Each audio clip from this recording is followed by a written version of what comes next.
Too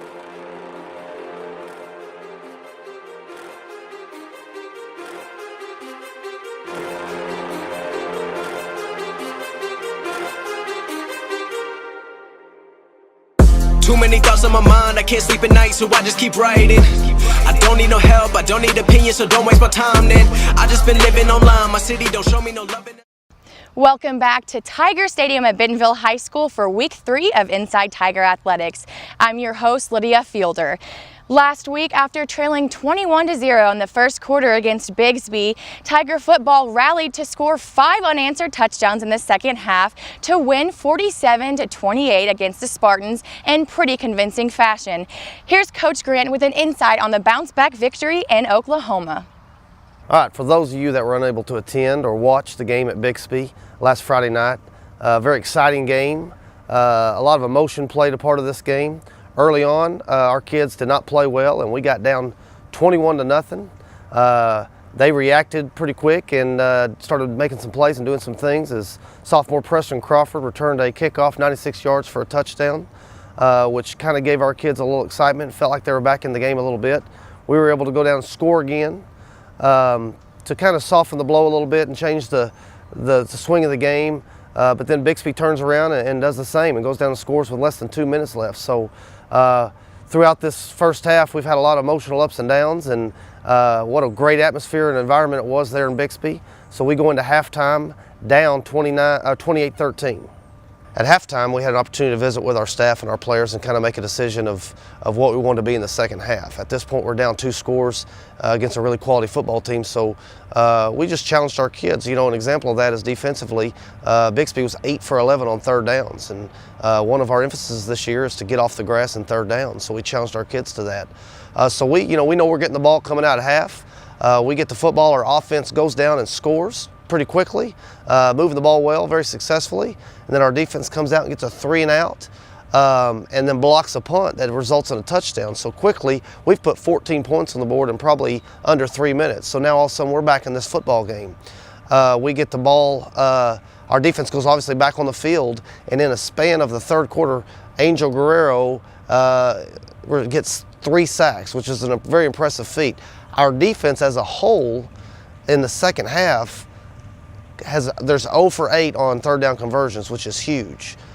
We had some big plays on both sides of the ball. Offensively, every time we're getting the ball back to those guys, they're scoring. Different playmakers, and Harrison Campbell with a big touchdown reception. Dylan Smith sets up a huge touchdown with a big, long, 70-plus yard reception to set up a touchdown. Defensively, had huge turnovers as Bixby's going in to score. In the red zone, Cameron Mace-Hunt picks off a ball and flips the field and returns it to the other side of the field. And then, we fumbled going in on the 1 on a quarterback sneak. Bixby has a chance to go down and score, and then Jaden Loudermilk steps in front of the ball and picks it off. And we were able to just run the clock out and win a quality football game. Overall, this was a great team victory over a very quality opponent in the state of Oklahoma.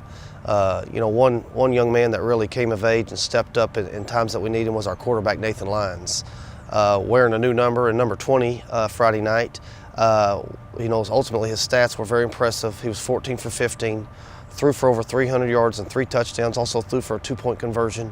I believe he rushed for a touchdown, had some significant rushing yards, but really just his composure in the second half and his ability to distribute the football to multiple receivers. Proud of his composure and his leadership in the second half. When things could have easily went south, he didn't allow our team to go that direction and played phenomenal. Really proud of the way that young man is growing and developing as our leader and our quarterback. The moment that Bentonville High School fans and students have been waiting for all year has finally arrived. It's opening night at Tiger Stadium. The Conway Wampus Cats are headed our way with the season record matching our own of 1-1. Hoping to make that 1-2 for Conway tonight, here's Coach Grant with the keys to the victory over Conway. All right, going into week 3, we play the Conway Wampus Cats. We're excited about getting an opportunity to play on our home turf. This will be our first home game of this season. The Conway Wampus Cats are 1-1 on the year. Week 1 opponent was Springdale Bulldogs, got beat 19-17, and then turned around and played a quality team in Jonesboro and beat them handily last week at home at Conway. a lot of growth from week 1 to week 2 for that football team. They too are playing a lot of young players in their first varsity action. It's a quality opponent for us, and it's a good tune-up before we go into conference. Conway's a great program in the central part of the state, led by Coach Clint Ashcraft, who does a great job, has been there for several years.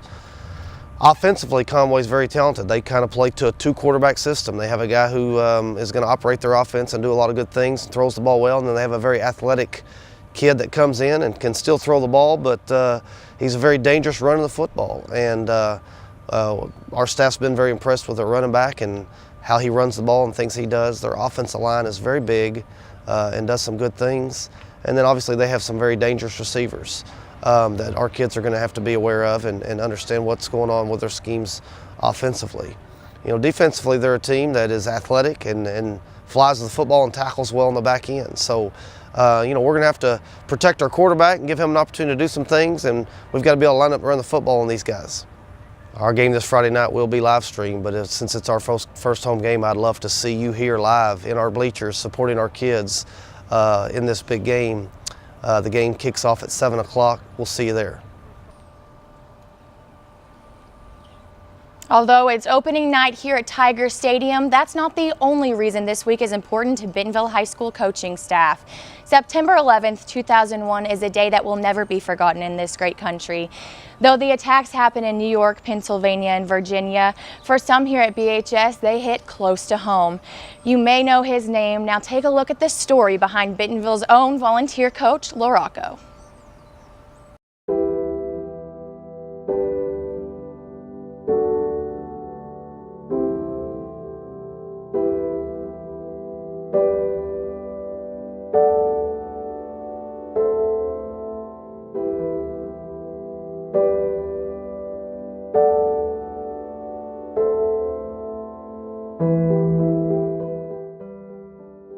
Coach LaRocco, he's a great guy. He is really serious with his job, and he really takes it serious, and he's really passionate about the players. You know, he's currently enrolled in school, so he came to me and asked if there was an opportunity to be a part of our staff in a voluntary role. And so after meeting with him a few times and just doing some checks, reference checks on him and stuff, I just, you know, gave him the opportunity, and truthfully it's been one of the best decisions I've made.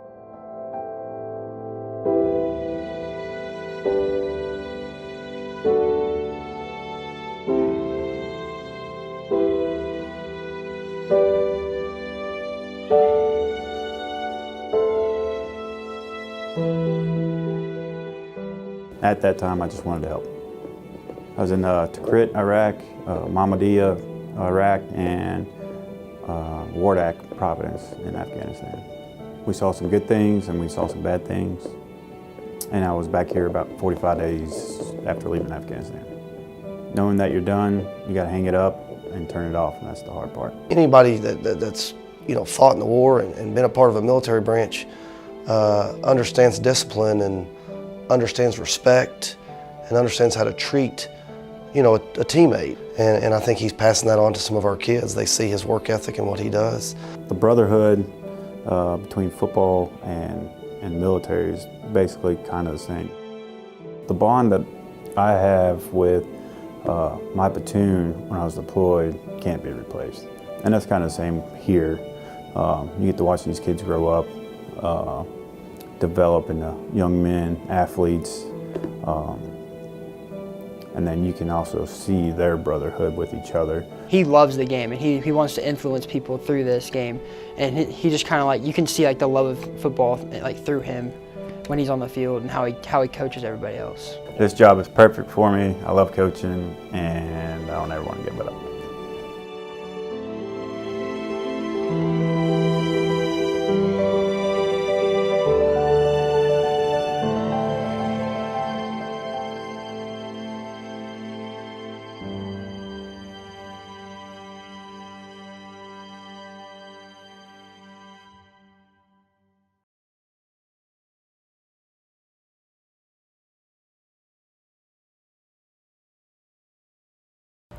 Right now, this stadium is empty, a far cry from just a few short hours when the crowds will roar.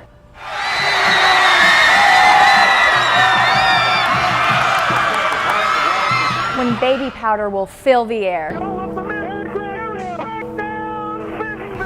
and where the Bentonville High School tradition of excellence will continue. Be sure to tune in next week when we recap tonight's game versus Conway, as well as preview the highly anticipated hosting of the Fayetteville High School Bulldogs. Until then, though, it's game time. For Inside Tiger Athletics, I'm Lydia Fielder.